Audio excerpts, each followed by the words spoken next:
Hello and welcome. Good morning to you all. Thanks for joining us. This is Marketing for Success. This is where I have special guests who come on and talk to us about things that they know a lot about in terms of business, marketing, and running businesses, helping other people run businesses. And today, my special guest is Cara Lambert. Come on in. How are you? Hi, thank you for having me, Karen, and welcome to the guests that are watching this live and those who are watching us on the replay. Yes, absolutely. Now, you are a business and social media coach, right? Yes, I am. So tell us a little bit about a bit about you, where you are, where you've Yeah, come so to, I'm where you've come from. where I've come from. So I'm based in Adelaide in South Australia, and I came to social media and business coaching after working in the Australian government for 12 years. And I was working with developing pieces of software. I actually hold a degree in psychology. What I noticed from my learnings and my experience in government was that there is a big area of understanding the user that's missing Mhm. from business and social media in the industry. Whereas where I came from, the client came first.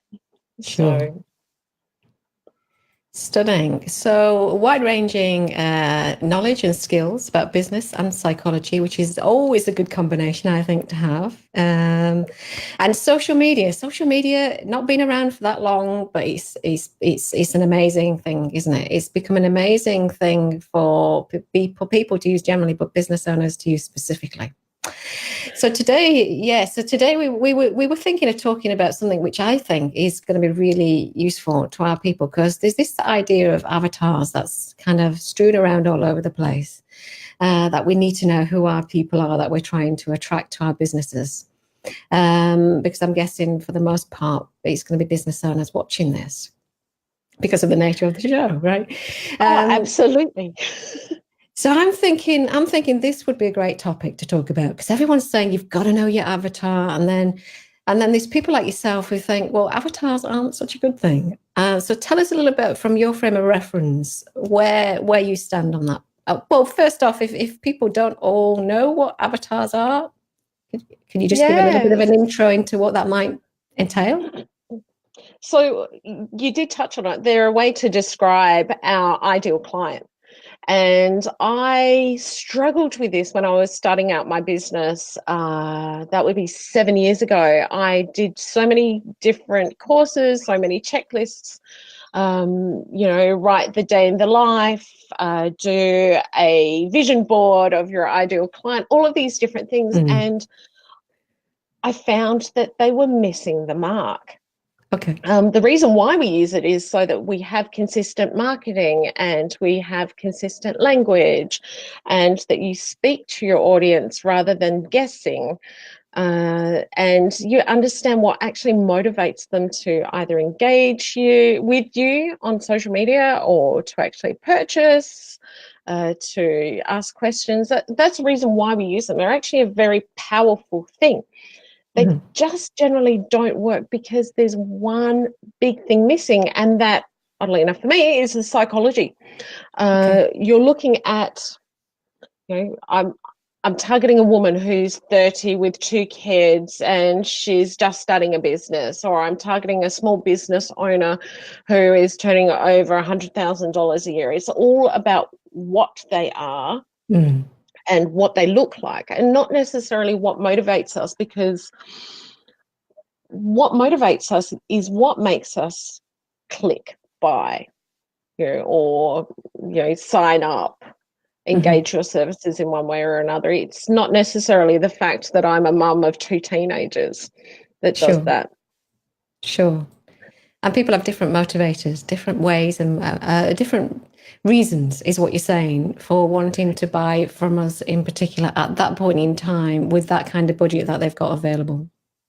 Correct. So there's 5 motivators that I've identified over the years, and they are our fears.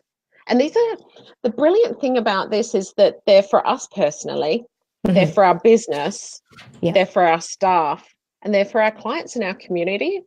So when you do this and you do them for yourself, your business, and all of those different areas, you will be able to see where there's some overlap, and Mhm. where those overlaps are, it's the easiest place for you to communicate. So, I liken it to making a friendship.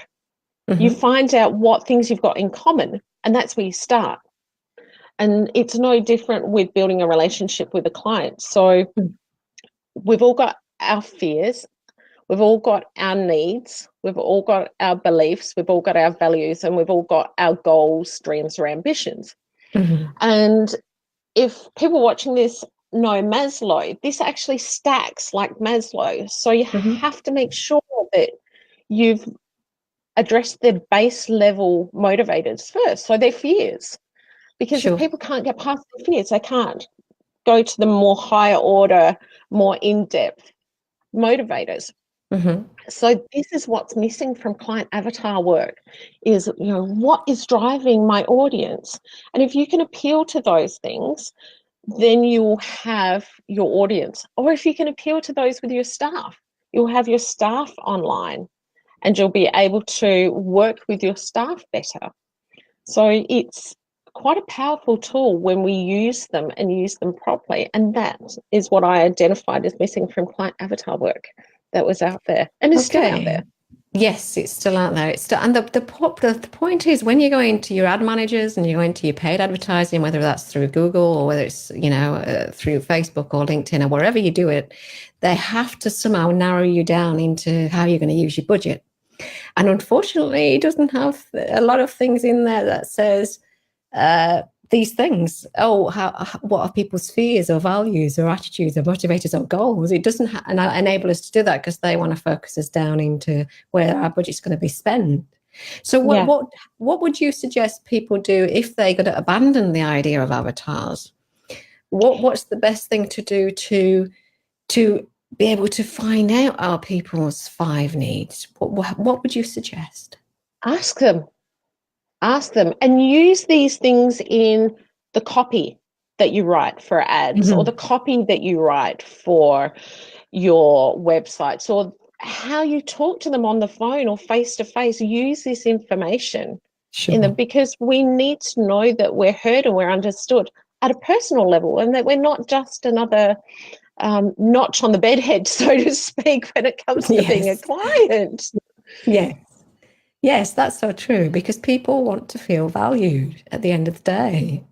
Yeah. And if you're just another number, another customer in a whole line of other customers, it doesn't make you feel that good, right? Exactly. And it goes on to, so the next part that we were going to discuss was the psychology that sits behind social media. Yes, yes. And if you understand what motivates people, so there's been a lot of research around about how to engage people online. And one of the pieces that I refer to is a piece done by Ashley and Tootin, some researchers in Europe.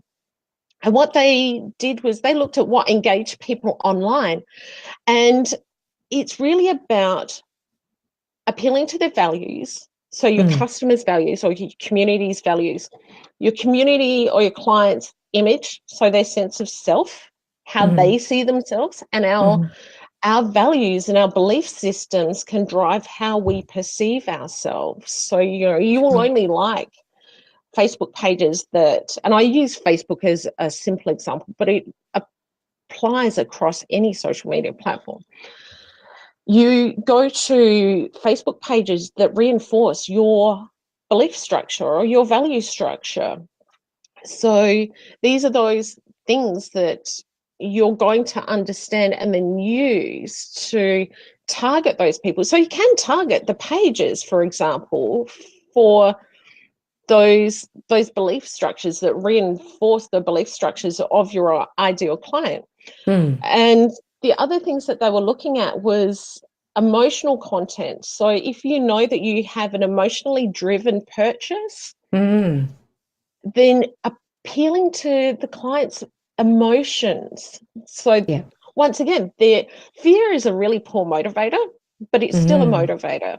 mm, But appealing to all of those emotions and what drives them, will help draw them in. And the closer a client feels to a brand, the more likely they are to engage a brand.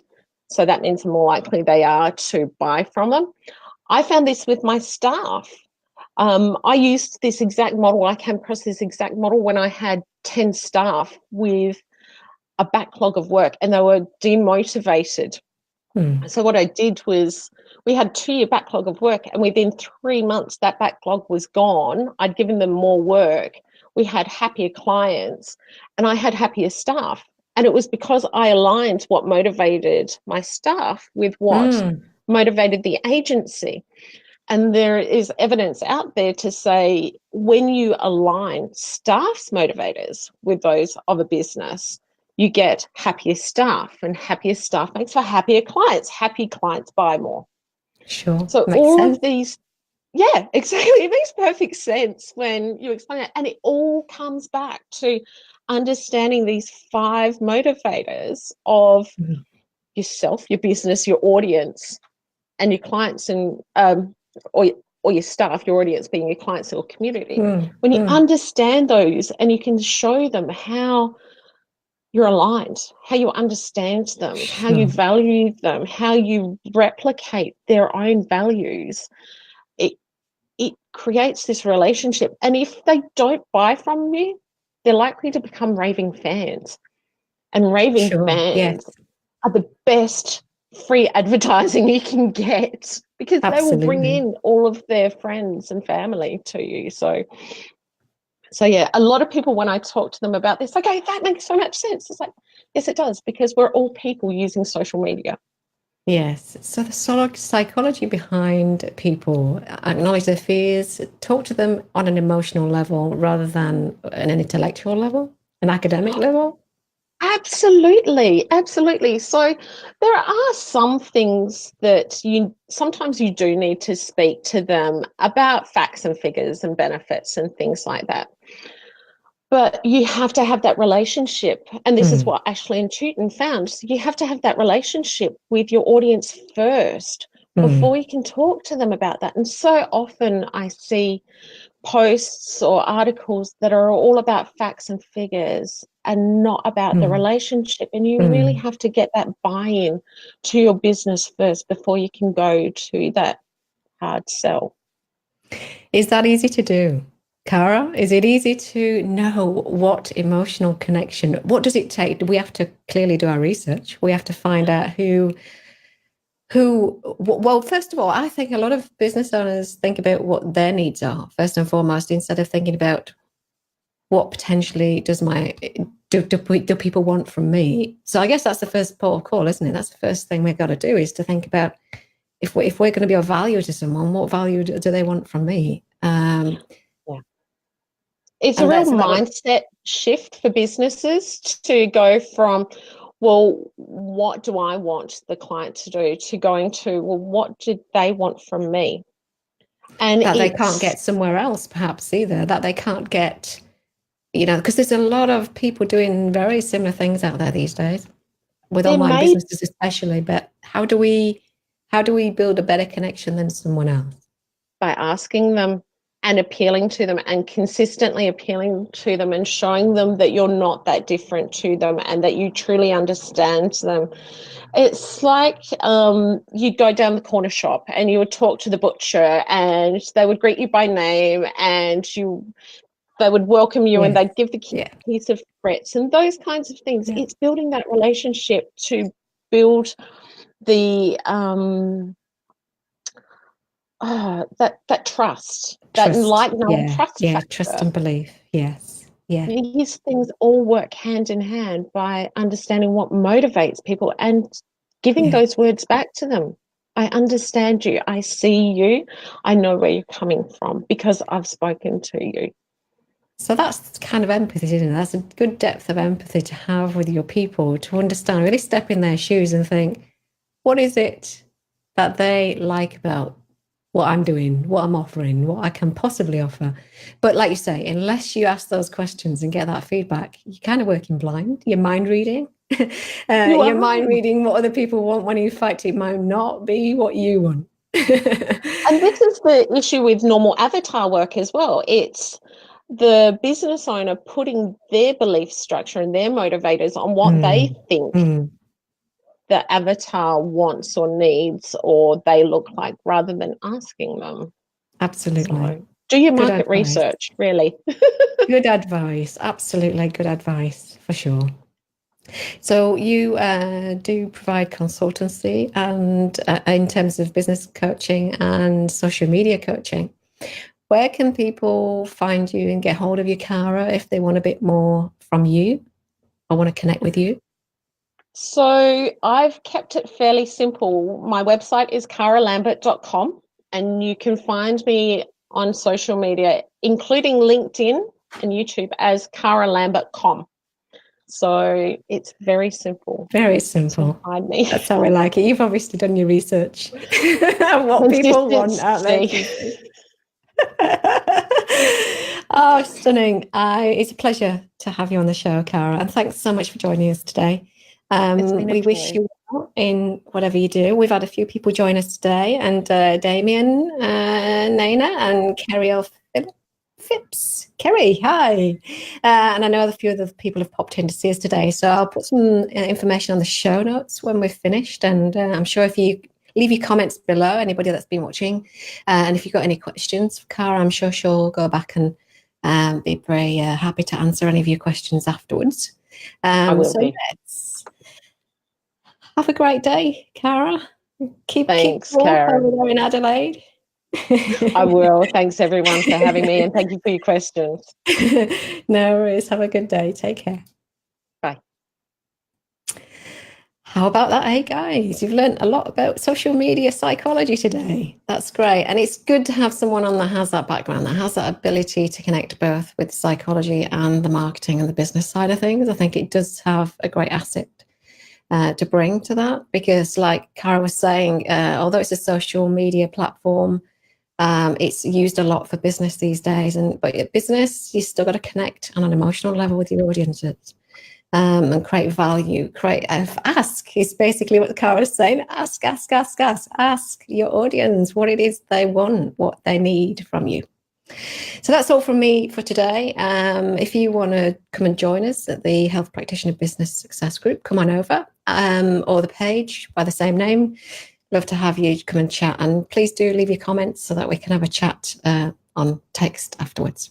All the best. Have a great day. Bye for now. Bye-bye.